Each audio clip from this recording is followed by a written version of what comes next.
वैशाली प्रशासन को बस यही सूचित करना है कि हम लोग प्रेम विवाह किए हैं। यहाँ कोई अपहरण और अनैतिक कार्यों का कोई मुद्दा नहीं है। हमारे समाज की विडंबना है कि प्रेम विवाह करने के बाद यह संदेश देना पड़ रहा है, यही बड़ी दुख की बात है। बेगूसराय से एक ऐसी खबर निकलकर सामने आई है जो सुनकर सभी हैरान हैं। आपको बता दें कि अपनी ही भतीजी से लव मैरिज करने वाले डिप्टी कमिश्नर के खिलाफ कार्रवाई हो गई है। उन्हें सस्पेंड कर दिया गया है। उन पर आरोप है कि वे बिना सूचना के कार्यालय से गायब है और अपने कार्यालय कक्ष में उन्होंने वीडियो वायरल किया है। इस मामले में लड़की के परिजनों ने 13 अगस्त को वैशाली जिले के हाजीपुर सदर थाने में अपहरण का शिकायत दर्ज किया था। आपको बता दें कि नगर निगम के उप नगर आयुक्त शिव शक्ति ने बीते दिनों ही रिश्ते में भतीजी लगने वाले सजल सिंधु के साथ खगड़िया के कात्यायनी मंदिर में शादी की थी, जिसके बाद से सजल ने एक वीडियो जारी कर अपील किया है कि हम अपने मर्जी से शादी किए हैं। और क्या कुछ वो बता रही है, जरा वो भी सुनिए। मेरा नाम सजल है,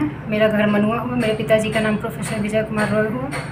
हम दोनों एक दूसरे से प्रेम करते हैं लगभग 10 साल से, और अब हम लोग शादी करने जा रहे हैं। शादी हमारा मूल अधिकार है और वर्चयन का अधिकार भी संविधान के अनुसार मेरा ही होना चाहिए, इसलिए मैं कर रही हूँ। और हम दोनों शादी कर रहे हैं एक दूसरे से अभी।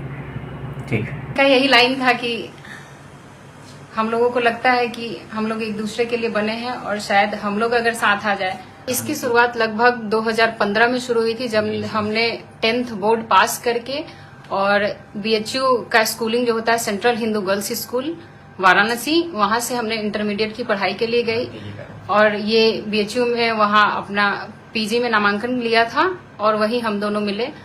चूंकि हम लोग पहले से एक दूसरे के विचारों को जानते थे, समझते थे, और हम लोग वहां जब मिले तो हम लोगों को थोड़ा सा वक्त मिला एक दूसरे को और गहराई से जानने का। और हम लोगों ने जब जाना तो एक दूसरे की विचारधाराओं का सम्मान किया और फिर धीरे धीरे ऐसा नहीं कि ये प्रेम एक दिन में हम लोगों को हो गया और हम लोग एक दिन में शादी का फैसला ले लिया, नहीं। ये लगभग 9-10 वर्षों का प्रेम है। ये धीरे धीरे अपने चरण में आगे बढ़ता रहा और फिर हम लोगों ने आज 14 अगस्त 2024 को शादी की। हमारे समाज की विडंबना है कि प्रेम विवाह करने के बाद यह संदेश देना पड़ रहा है, यही बड़ी दुख की बात है। क्योंकि समाज इतना आगे बढ़ चुका है, हम औपनिवेशिक काल से बाहर निकलकर आज इस आधुनिक दुनिया में प्रवेश कर चुके हैं और यहाँ पहुंच के भारत देश जो कृष्ण की पूजा करता है, और कृष्ण के बारे में कहा जाता है कि कृष्ण से बड़ा प्रेमी कोई नहीं है, और राधा और कृष्ण के प्रेम की पूजा तो हम करते हैं लेकिन उनके आदर्शों को कभी समझ नहीं पाते। हमें सूचना मिली है कि प्राथमिकी दर्ज हुई है इनके खिलाफ। इनके ही नहीं, इनके जीजाजी संजय राय, इनकी माँ कालिंदी देवी, इनका भाई पृथ्वीराज जो कि अभी आर्मी में पुणे में पोस्टिंग है, उनके ऊपर भी प्राथमिकी दर्ज कराई गई है और यह बड़ा दुख का विषय है। और एक हमारे और साथी है जो हमारे ही पैतृक गांव में उनका ननिहाल पड़ता है, मिश्री लाल राय, उनके खिलाफ भी प्राथमिकी दर्ज हुई है। और यह बड़ा आश्चर्यजनक चीजें हैं कि प्रेम विवाह करने के उपरांत उन्होंने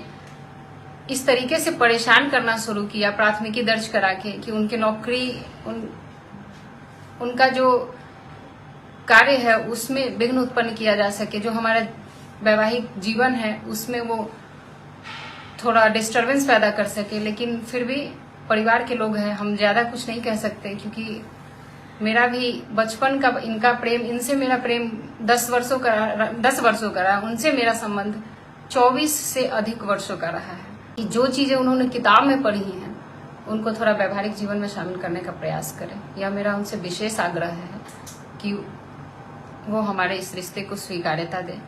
हमें बहुत खुशी होगी क्योंकि हम उनके बच्चे हैं। और एक और विशेष बात कि उन्होंने स्वयं प्रेम किया है, तो उनको यह विशेष तौर पर समझना चाहिए कि प्रेम करना किसी का व्यक्तिगत निर्णय होता है और व्यक्तिगत निर्णय में दखल नहीं देना चाहिए। वैशाली प्रशासन से मैं यही कहना चाहूंगी कि जो हमारे खिलाफ प्राथमिकी दर्ज कराई गई और हमारा अपहरण का जो केस दर्ज हुआ है उसमें तनिक भी सच्चाई नहीं है। अगर वैशाली प्रशासन को बस यही सूचित करना है कि हम लोग प्रेम विवाह किए हैं। यहाँ कोई अपहरण और अनैतिक कार्यों का कोई मुद्दा नहीं है और उनसे बस यही सहयोग चाहिए कि हम लोग का सहयोग करें, हम लोग के जीवन और जान की रक्षा के लिए जो है तो रक्षा मुहैया कराए, जो पुलिस मुहैया कराए, ताकि हम लोग कोर्ट के पेशी के दौरान अपने आप को सुरक्षित महसूस कर सकें।